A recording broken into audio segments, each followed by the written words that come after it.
शेख हसीना ने दिल्ली के हैदराबाद हाउस में पीएम मोदी से कई मुद्दों पर द्विपक्षीय बातचीत की। इस दौरान दोनों नेताओं के बीच रक्षा, अर्थव्यवस्था, तकनीक और नदियों के पानी के बंटवारे जैसे अहम मुद्दे पर चर्चा हुई।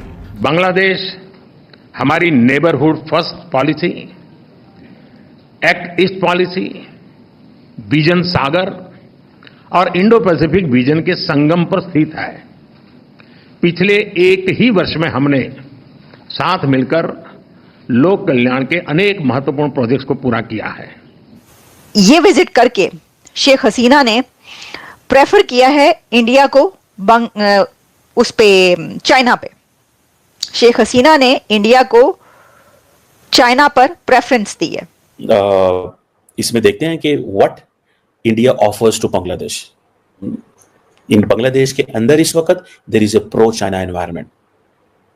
बांग्लादेश की हुकूमत जो है ये प्रो इंडिया है।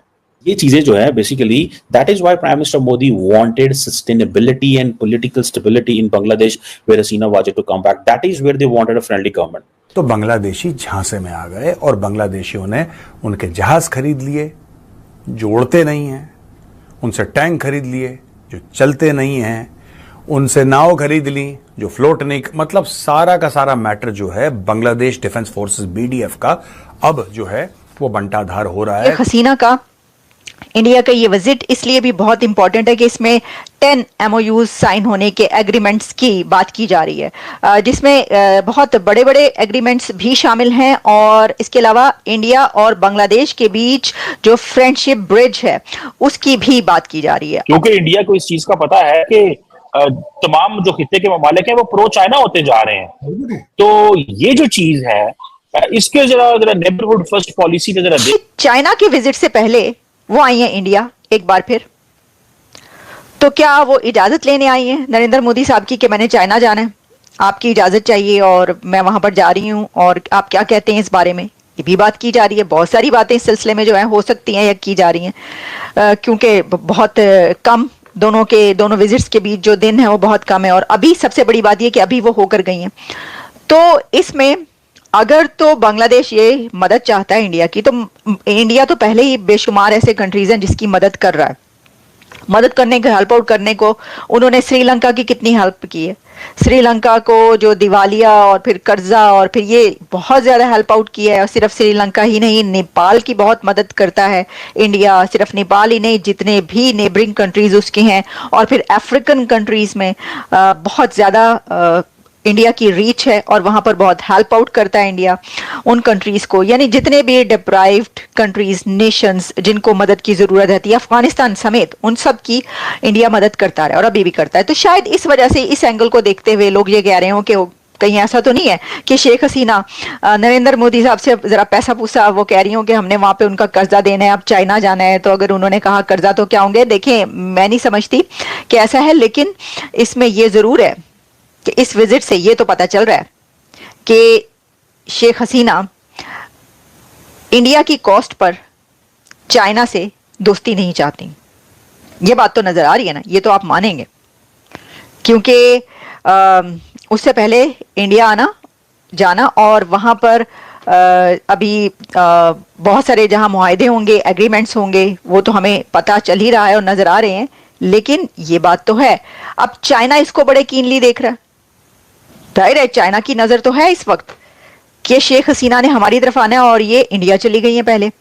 अब ये भी पता है शी जिनपिंग को कि इंडिया में अगर गई हैं तो नरेंद्र मोदी साहब से उनकी शेख हसीना साहबा की क्या क्या बात हो सकती है और वो किस किस इशू पर बात कर सकती हैं जो कि दोनों कंट्रीज के बीच सिमिलर इश्यूज हों और उनको चाइना पसंद ना करता हो। लेकिन वो सब बातें तो होंगी, ऐसा तो होगा नहीं। तो ये विजिट एक ऐसा है, देखिए ये पता चल रहा है कि बांग्लादेश ने इंडिया की फ्रेंडशिप को खोना नहीं चाहता। बांग्लादेश ये नहीं चाहता कि वो इंडिया की फ्रेंडशिप की कॉस्ट पर चाइना से फ्रेंडशिप करे या इंडिया के रिलेशंस जो बांग्लादेश के साथ हैं वो उनके कॉस्ट पर चाइना से रिलेशनशिप कायम करे। चीनी माल दोस्तों, एक कहावत है कि चल गए तो चांद तक वरना शाम तक। ये देखिए साहब, बांग्लादेश जो बहुत समय से चीनी माल खरीद रहा है अपनी फौज के लिए, उसने बीजिंग को औपचारिक रूप से कंप्लेंट करी है। औपचारिक तौर से एक कंप्लेंट गई है कि तुम हमें डिफेक्टिव कंपोनेंट्स दे रहे हो। जो मिलिट्री हार्डवेयर है उसके पुर्जे टूट जा रहे हैं, हल्की सी गाड़ी चलाई पुर्जे टूट गए, ये खराब हो गया, आपका माल घटिया है, आपकी मैन्युफैक्चरिंग घटिया है। यह बांग्लादेश औपचारिक रूप से चीन को बोल चुका है, पहली बात। फिर यह कह रहे हैं कि सिर्फ यही नहीं, म्यांमार, जिसको एक जमाने में बर्मा कहते थे, म्यांमार जो है वो भी कह रहा है कि यार हमने तुमसे फाइटर जेट लिए थे, बड़े चमचमाते फाइटर जेट लिए थे, क्या उसके नीचे मिसाइल लगी थी, और जब तुमने डेमो दिखाया था तो क्या उड़ता था, वो ऐसे उड़ता था, फिर ऐसे जाता था, फिर ऐसे आता था, जब से हमारे पास आया उड़ने का नाम ही नहीं लेता। अब हमें यह समझ में नहीं आ रहा कि हमने चिड़िया खरीदी कि कछुआ खरीदा, ये जमीन पे नहीं चलता ठीक से, आसमान में क्या उड़ेगा। ये म्यांमार कह रहा है उनसे, कह रहा है कि साहब हम बड़े परेशान हो गए। और चाइनीज डिफेंस इंडस्ट्री के बारे में जो एक्सपर्ट्स हैं, वो चाइनीज नहीं है, बाहर के एक्सपर्ट्स हैं, वो ये कहते हैं कि यार देखो चाइनीज नकल तो मार लेते हैं फॉरेन से चोरी करके, लेकिन वो बनाने की एक्सपर्टीज और वो टेक्नोलॉजी समझने की एक्सपर्टीज चाइना में नहीं है। देखो सही बात है यार, सही बात है। आपको 4th generation 5th generation fighter jet बनाना और एक वॉशिंग मशीन बनाने में थोड़ा सा फर्क तो होगा यार, ज्यादा नहीं, थोड़ा सा तो होगा। अब चाइना बोले कि साहब हमने J-20 बना दिया जो कि 5th जनरेशन फाइटर जेट है, दुनिया हमसे कहां पे डरे। अब चाइना ने किसी को दिखाया नहीं, वो एक दिन अपनी खुद की परेड में उड़ाया होगा, बोला कि आ गया 5th जनरेशन आ गया, बोलो बोलो बोलो, चाइनीज मीडिया कह रहा है 5th जनरेशन।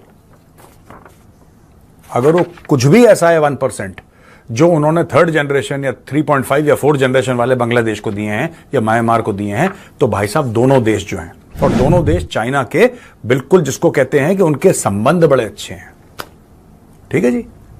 दोनों देश रो रहे हैं, छातियां पीट रहे हैं, माथा पीट रहे हैं कि कहां हमने इनको पैसे दे दिए, सारा का सारा चाइनीज चूरन हमें इन लोगों ने खिला दिया। ये देखो,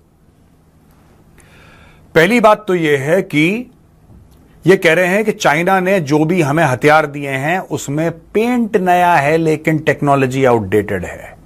अब टेक्नोलॉजी से क्या मतलब है? अगर भारत कोई नया जहाज लेता है तो भारत वो जहाज लेगा जिसकी टेक्नोलॉजी या जिसकी सलाहियत, कैपेबिलिटी पाकिस्तान और चीन से बेहतर होगी या कम से कम चीन के बराबर होगी। यही तो एम होता है टेक्नोलॉजी लेने का। अब चाइना ने क्या करा कि 20 साल पुरानी पे नया पेंट लगाया और चिपका दिया।